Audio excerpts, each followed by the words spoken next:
Eksplorasi SW Tanjung Pinang.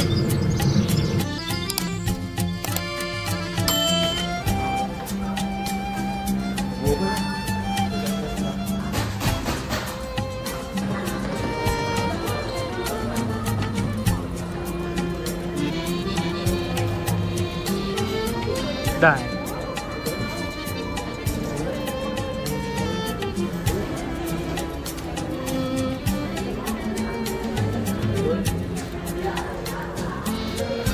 Okey, terima kasih.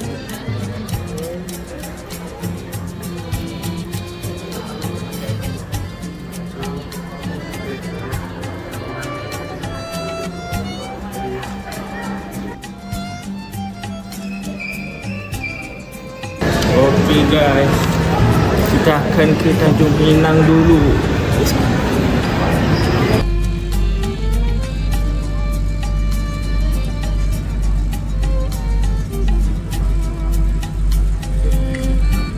Perjalanan dari Silang Laut ke Tanjung Pinang mengambil masa 2 jam setengah untuk sampai.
Bonggong tanam Melayu tak macam ni.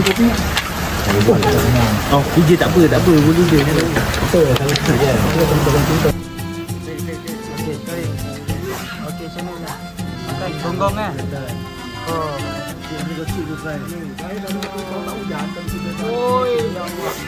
Kenal abang ni saya bawa abang ke sini tadi. Ini nama tadi Jambang. Ini orang Melayu asal Sungai. Masih pakai Sedap. Oh, sedap.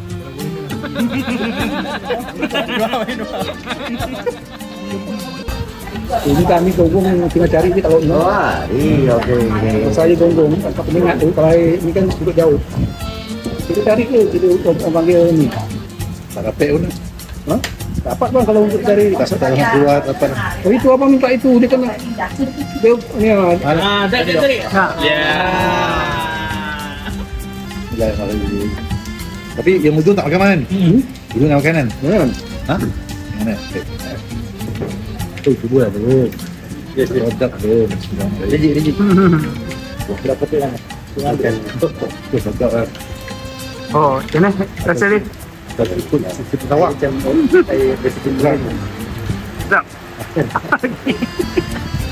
Sedap. Dia tambah air.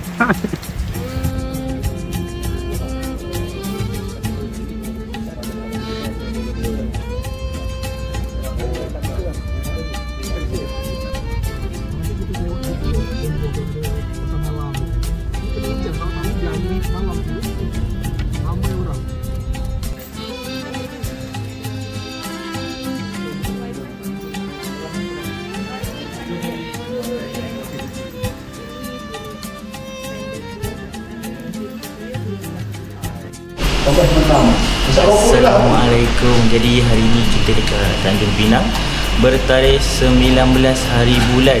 Jadi hari ini kita akan singgah ke 20 hari bulan. Okay, kita akan singgah ke yang pertama sekali sepatutnya Daratan Gonggong. Sebab keadaan tidak mengizinkan kita pergi ke makam Kita ada 2 makam, makam Dain Chelak dan juga makam Dain Marewak. Kemudian kita akan pergi ke Muzium Istana Kota Lama. Lepas tu kita akan makan tengah hari dekat dia punya makanan tempatan lah dekat Riau ni. Kemudian kita akan patah balik ke Monumen Raja Haji Fisabilillah, naikkan terus tangkap gambar, kita naik ke perahu pompong lah, kita gerak ke Pulau Penyengat. Let's go. Let's go. Mas Bun.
Memang nak tengok lah. Lagi nak buat rakam. Janganlah ambil gambar kami. Cantik. Tak apalah. Tak ada kuih je ke? Ada kuih dengan kuih dah habis laku. Ini semua saja satu. Kalau di Malaysia, 2 RM1. Betul. Ya kan? Betul ya kak? Ya, itu ketan. Ketan. Pulut, tanah. Sambal. Pulut sambal. Betul tak? Siapa kak? Udang. Sini pedas. Ya, Sini pedas kak. Tak ada udang tak ada. Kita mau. Terus juga? Jangan nak juga rumah. Ada. Ha. Berapa kak? RM11. RM11. Ini RM11. 11.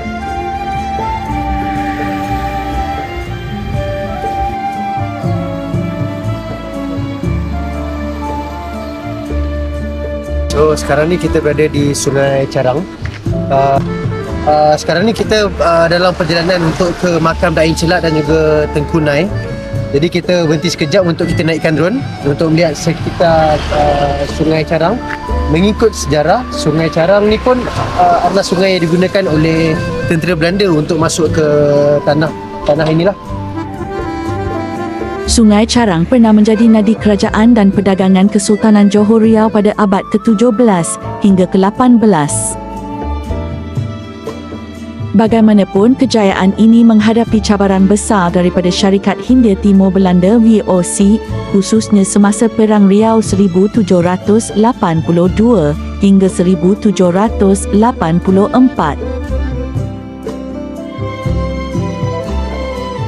Selepas konflik ini, pengaruh Belanda semakin kuat, menandakan kemerosotan peranan Sungai Carang sebagai pusat kuasa.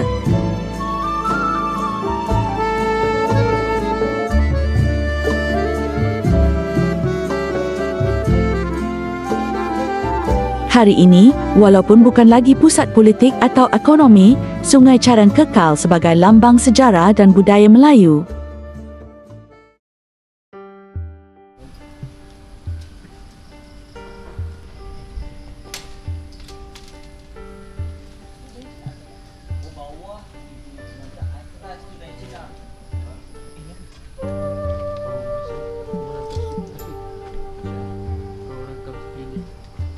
Bersama saya hari ini, Abang Iskandar akan ceritakan tentang siapakah Dain Chelak dan bagaimana rupa makam dia sebelum ni. Okey bang, boleh abang ceritakan sikit? Yang saya tahu itu je, dulunya sini hutan tu. Kalau mau taunya ibaratkan rupanya tu, kita kan tidak, belum lahir lagi. Faham lah. Ni memang dia buat balik ke ataupun memang daripada dulu dia macam ni bang? Yang makam dia ni? Tak, dulu dia tak macam gini. Ini kan baru dibangun juga sama kerajaan kasih bagus kan. So memang ada keturunan dia jagalah. Ada keturunan yang jaga di sini kan. Baiklah, sekarang kita berada di makam Daing Celak dan juga isinya Tengku Mandak ataupun Tengku Nai. Mengikut catatan sejarah, Pupu Daing Celak ni merupakan yang di-Pertua Muda Riau yang kedua setelah kemangkatan yang di-Pertua Riau Muda yang pertama iaitu Daing Merewah, iaitu saudaranya sendiri.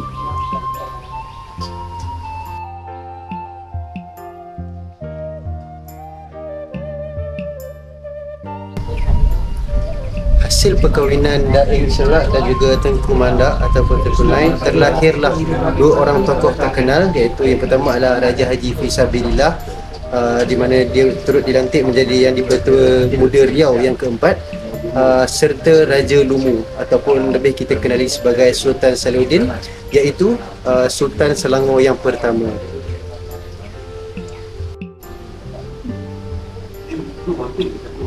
Baiklah, Tengku Mandak ataupun turut dikenali sebagai Tengku Nai merupakan ananda kepada Sultan Abdul Jalil Rakyat Shah yang keempat, iaitu Sultan pertama berketurunan bendahara.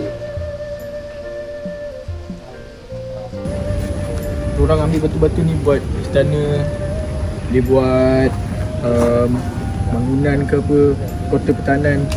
Batu-batu ni lah, ni menunjukkan ciri-ciri orang Melayu punya kota. Kita akan gunakan batu ni, sama juga kat Melaka, Johor, Riau, dan kita jumpa hari ni dekat Kepulauan Riau lah, di Tanjung Pinang, berdekatan dengan makam Celak.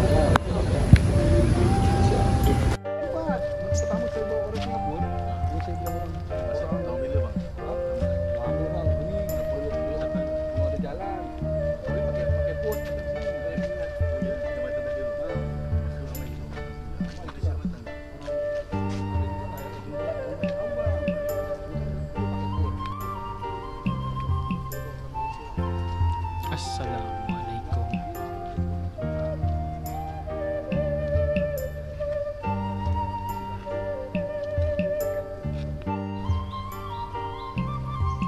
Assalamualaikum.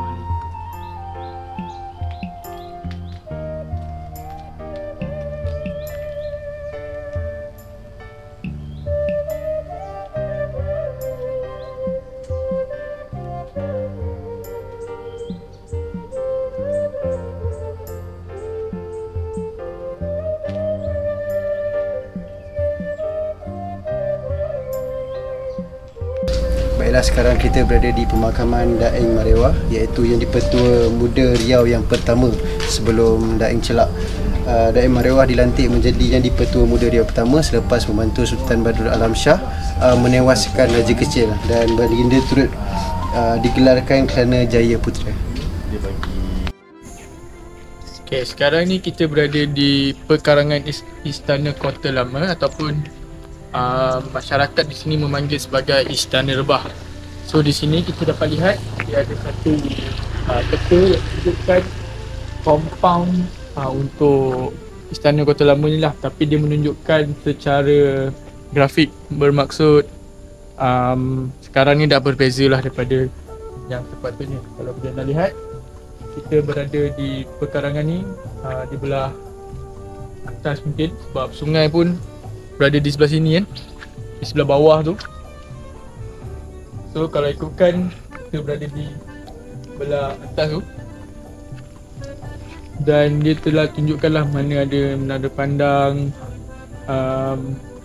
berparking dan sebagainya. Tapi bila kita masuk ke dalam, yang tak samalah. Mari kita lihat di dalam pula. Okey, sekarang ni kita berada di Istana Kota Lama yang terletak di Tanjung Pinang. Okey, Istana Kota Lama ini atau dikenali sebagai Istana Rebah. Istana Rebah. So Istana Rebah ini telah dibina sekitar tahun 1673. Okey, seperti anda semua sedia maklum, Istana Kota Lama ini telah dibina pada tahun 1673 oleh Laksamana Tun Abdul Jamil, yang telah diperintahkan oleh Sultan Johor ke-8 pada ketika itu, iaitu Raja Ibrahim. Okey, so di sinilah bermulanya Laksamana Abdul Jamil itu membina kota lama ini, istana kota lama ini.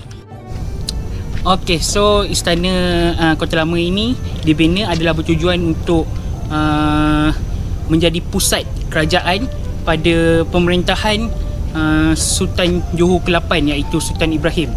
So Sultan Ibrahim ni dia memerintahkan Tun Abdul Jamil untuk membuka istana kota lama ini di Hulu Riau ini, adalah bertujuan untuk membangunkan tempat ini dan menjadi pusat kerajaan untuk diperintah.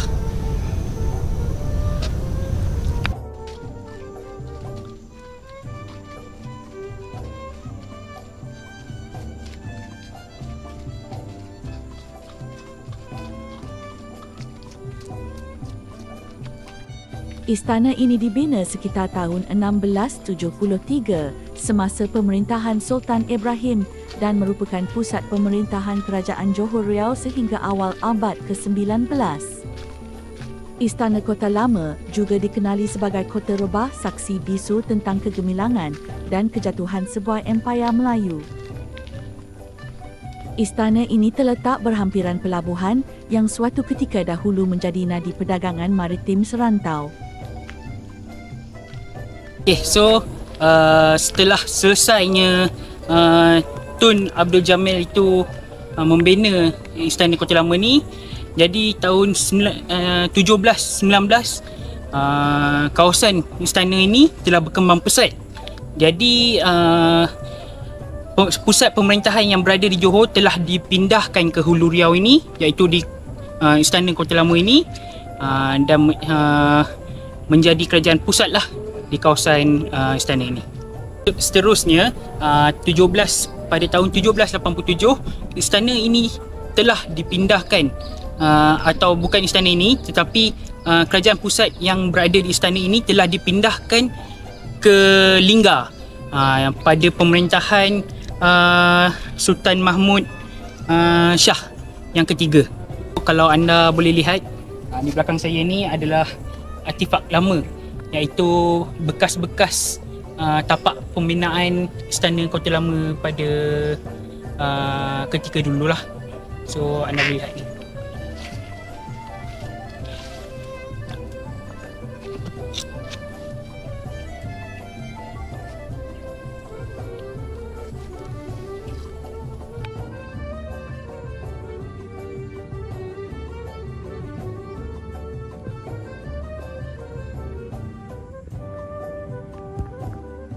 Istana Kota Lama ini dibina adalah bertujuan untuk pusat pemerintahan, tempat para sultan bermesyuarat dan nadi pentadbiran kerajaan maritim yang disegani.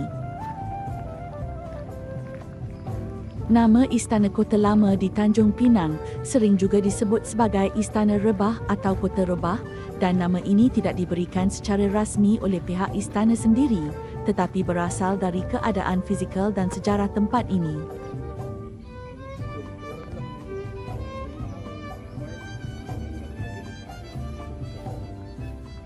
Rebah di sini bukan sahaja bermaksud fizikal, malah melambangkan kejatuhan kuasa dan pengaruh Kesultanan Johor Riau yang dahulunya sangat kuat.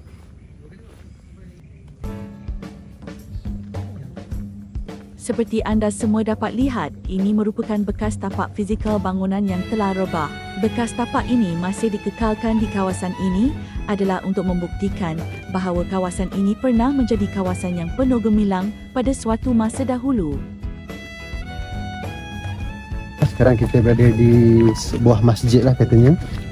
Masjid ni beroperasi, kita gelarkan beroperasi lah ketika aktifnya Istana Kota Lama ni, dan atau dia kita kenal sebagai Kota Rebah.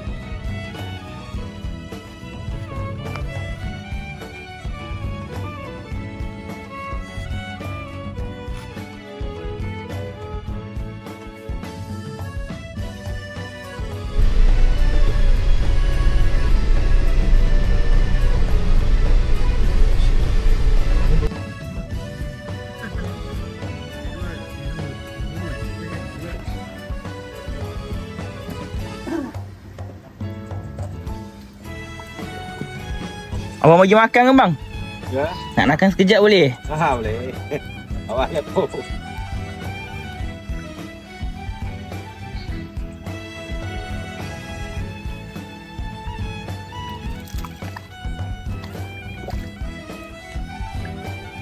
Baik. Apa nama tempat ni? City. Kan. Anjung Sungai 2. Anjung Sungai 2. Okey. Mana? Tanjung Pinang. Awang. Awang Sungai. Awang Sungai 2. Awang Sungai 2. Yang dekat Simin tu.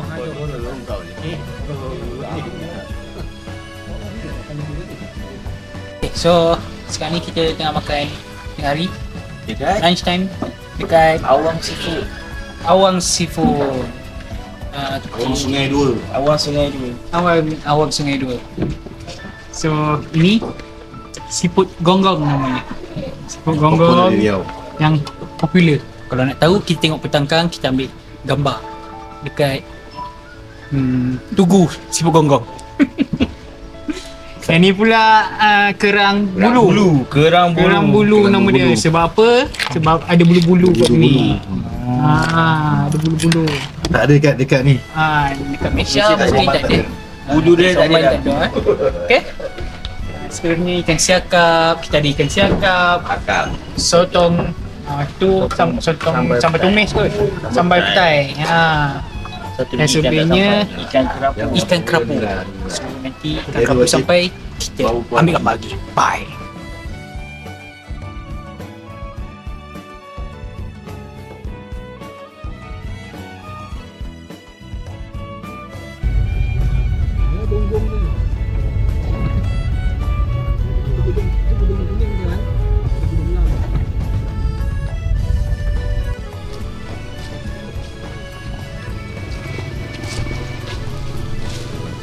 So sekarang ni kita berada di dataran Gonggong dekat kota Tanjung Pinang.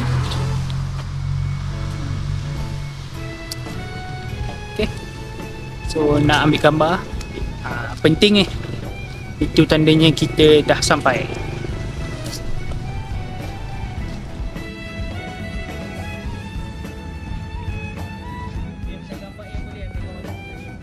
Di pantai kota Tanjung Pinang, di mana angin membawa cerita kuno berdiri bangunan unik menyerupai siput laut simbol yang ringkas, namun penuh dengan makna.